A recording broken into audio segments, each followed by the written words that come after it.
Olá, vamos dar início ao nosso curso de português? Muito bem, nós vamos começar agora com gramática, não é? Especificamente acentuação gráfica.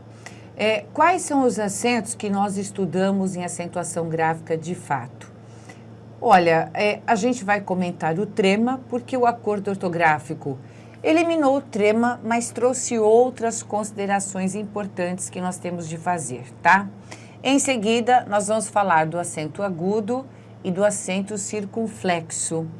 Estes acentos são mencionados agora porque com eles é que nós trabalhamos o som das palavras, tá?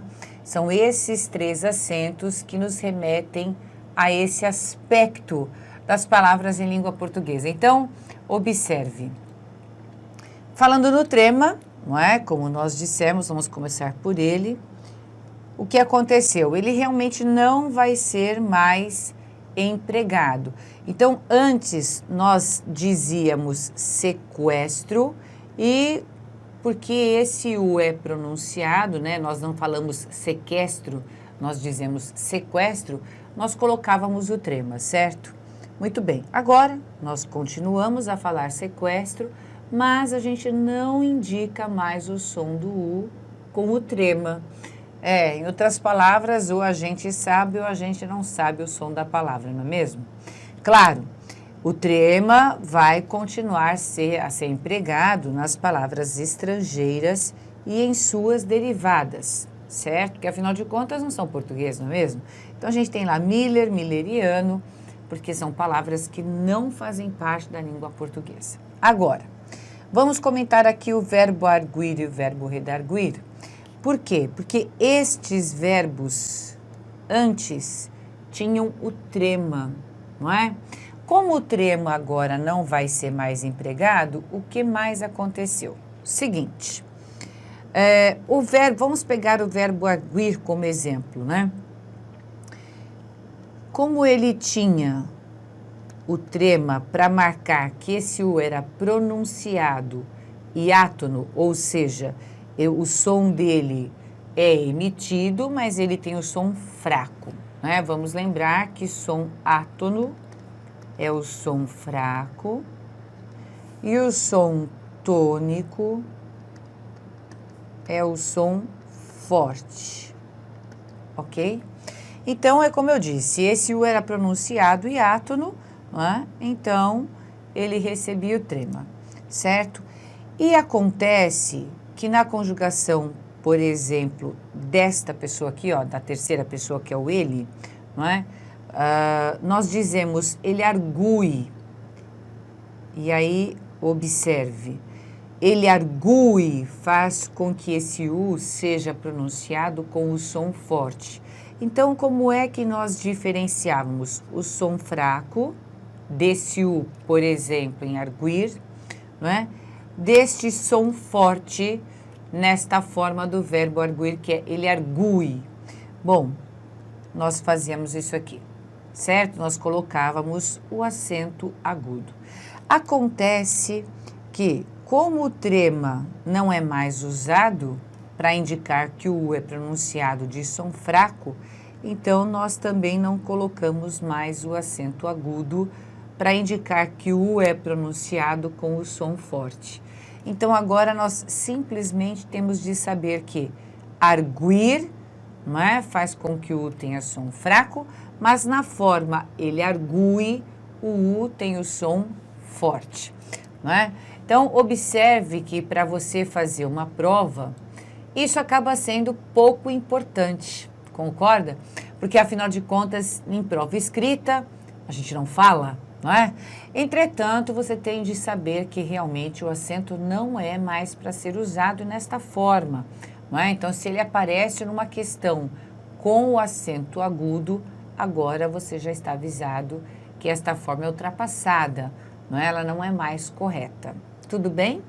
Muito bem. Então, o que mais que nós temos para falar a respeito disso? Veja só, os verbos com estas terminações aqui, guar, guariquir, como acontece no verbo enxaguar, no verbo apaziguar, no verbo obliquar, delinquir e alguns outros, né? Esses verbos com estas 3 terminações, vejam, não estou mais falando do arguir, nem do redarguir. Agora nós estamos falando dos verbos com estas 3 terminações aqui, ok? Como estes que eu citei de exemplo. Bom, os verbos com estas terminações agora terão uma variação de pronúncia, certo? E justamente porque eles têm uma variação de pronúncia, nós teremos uma variação na acentuação. Isso você tem de saber para a prova escrita. Observe que os verbos com essas 3 terminações, eles podem ser pronunciados com U tônico, como eu disse, o U de som forte, certo? E aí, essas formas aqui, ó, eu enxaguo, eu averiguo, eu delinquo, tem o U do som forte, como eu acabei de dizer, porém, não recebem acento algum para esta indicação, ok? Então, o que você tem de saber? Que essa forma enxaguo tem essa pronúncia, ok, mas não tem acento, certo? Em contrapartida, se nós pronunciarmos essas mesmas formas verbais com A ou I fortes, tônicos, eles serão acentuados. Por exemplo, eu enxaguo, eu averiguo, eu delinquo, certo? Então, para fazer a sua prova, você deverá saber que ou essas formas aparecem sem acento, ou essas formas aparecem com acento na penúltima sílaba, ok? Então, vejam que tudo isso acontece por causa da ausência do trema e dessa variação de pronúncia que eu acabei de mencionar, certo? Bom, então, isso é o que nós temos de levar em consideração em relação ao emprego do trema, não é? Que acontece, que não acontece mais, que simplesmente desapareceu, não é? E ele trouxe essas consequentes alterações aí nessas formas verbais. Muito bem. Agora, então, nós vamos falar do acento agudo e do acento circunflexo. Observe o seguinte, o acento agudo e o acento circunflexo, eles devem ser empregados apenas em sílabas tônicas, portanto, apenas em sílabas que sejam fortes, não é? Qual a diferença, então? Não é? Veja só, você encontrou uma sílaba tônica numa palavra que deve ser acentuada, não é? Por que você tem 2 opções de acento, o agudo ou o circunflexo? É porque o som do agudo, não é? Deve aparecer em sílabas que têm o som aberto. E o som do circunflexo, não é? Ocorre nas sílabas de som fechado, certo? Como nós podemos ver nessas palavrinhas aqui, ó. Então, a gente tem lá, avó. Então, em avó, o som é aberto. Entretanto, em avô, o som é fechado, certo? Então, só para a gente fechar, esses acentos vão aparecer apenas nas sílabas tônicas, não é?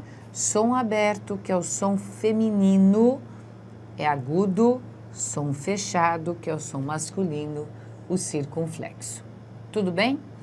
Bom, para nós entendermos mesmo as normas de acentuação gráfica, nós teremos ainda de fazer algumas observações, não é? Eu diria que são alguns lembretes que nós fazemos antes. Por quê?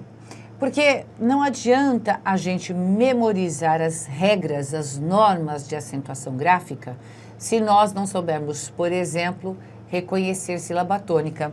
Veja, a gente acabou de ver que o acento agudo e o circunflexo só aparecem em sílabas tônicas, não é mesmo? Então, a primeira coisa que a gente tem de saber é justamente reconhecer essas sílabas. Então, essa é a primeira coisa, saber reconhecer sílaba tônica. Bom, de modo geral, reconhecer sílabas, todos nós sabemos. Mas existem algumas palavras que podem trazer algumas dúvidas. Por quê? Porque são palavras que apresentam encontro vocálico, ou seja, o encontro de vogais. O que acontece com os encontros de vogais? Às vezes as vogais ficam na mesma sílaba e às vezes elas ficam em sílabas diferentes. Então, nós precisamos de fazer a lembrança de como isso acontece, por que isso acontece, para que nós possamos realmente ter a noção das sílabas e, assim, proceder ao reconhecimento da sílaba tônica de forma correta. Olá pessoal, sejam bem-vindos à Praia de Concursos. Para você que não me conhece, meu nome é Cristiano Silva e é uma honra recebê-lo aqui. Bom, você acaba de assistir a uma parte das aulas, das muitas aulas que nós temos para o concurso da Polícia Civil do Rio de Janeiro. E eu quero apresentar para vocês os cursos online que nós temos aí para que você realmente consiga se preparar adequadamente. Nós temos o curso Turma de Elite, inspetor e investigador. Você consegue se preparar para esses dois cargos, para esses dois concursos, ok? Também temos o Turma de Elite para os concursos da Polícia Científica, que é auxiliar e técnico de necropsia.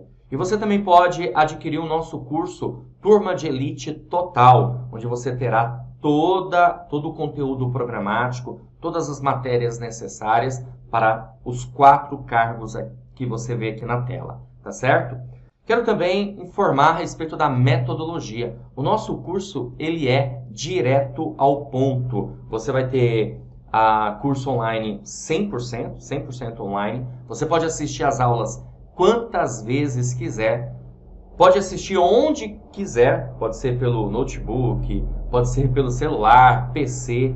E o curso fica disponível para você durante um ano. Acesso imediato e também ilimitado. Você até tem condições de assistir as aulas offline, por meio do aplicativo chamado Sparkle, que faz parte aí da nossa plataforma online, ok? Bom, e a nossa metodologia, ela se baseia em guias de estudos, em videoaulas, mais material em PDF. Os 2 primeiros módulos que você tem no nosso curso se refere justamente a essa ideia de planejamento de estudo. Métodos de estudos com o professor André Knapp e planejamento para cada cargo ministrado aí por mim, tá certo? Claro, eu também quero mostrar para vocês aqui todos os nossos professores especialistas aí em concurso público. A começar pelo Guia Avançado de Planejamento e Preparação, como eu já mostrei para vocês, professor André Knapp, como estudar para concursos, e Cristiano Silva, planejamento para o concurso da PSERG. No módulo de planejamento para o concurso da PSERG, o que eu faço? Eu mostro para você um plano de estudo para o concurso de inspetor, para o concurso de investigador, assim também para auxiliar e técnico de necropsia, com todo um cronograma de estudo para que você tenha uma base e assim consiga montar o seu próprio plano de estudo, ok? E claro, temos aqui os professores especialistas em cada matéria, a professora Luciane Sartori, o professor Dorival Conte Júnior, interpretação de textos, a professora Luciane Sartori vai ficar com a parte de português gramática, ok? Professor Joselias Santos Silva, matéria de matemática, professor Fábio Augusto, matéria de informática, professor Luiz Santos vai ficar com as matérias de Direito Administrativo e Direito Constitucional. Professor Adriano Cote, Direito Penal. Direito Processual Penal com o professor Marco Miguel. E Leis Penais Especiais com o professor Adriano. Leis Penais Especiais com o professor Evandro Musi. Direito Administrativo, Cristiano Silva, eu, juntamente com o professor Luiz Santos, eu trato de Lei de Improbidade Administrativa no curso da PSERG, ok? E a matéria de Biologia, que você vai ter aí Anatomia e Fisiologia Humana, com o professor Fábio Ribeiro. Então esse é o nosso time de especialistas que com certeza absoluta vai te levar à aprovação nesse concurso. Além disso, você também terá vários bônus. Um deles é o caderno de questões, onde você tem questões de provas anteriores, separadas aí por assuntos e, claro, organizadas por matéria, justamente para ficar muito mais fácil aí o entendimento. Assim, conforme você vai estudando as matérias, você baixa o caderno de questões e vai resolvendo as questões por tema, por assunto, ok? Bom, é isso aí, galera. Eu vou ficando por aqui, espero ter ajudado, contribuído. Você assistiu aí uma das aulas, como eu falei, uma parte de tantas aulas que nós temos para o concurso. Se você tiver alguma dúvida ainda, você pode entrar em contato conosco via WhatsApp, tá aí os números, 11 94783 8693 e o 15 99827 2703.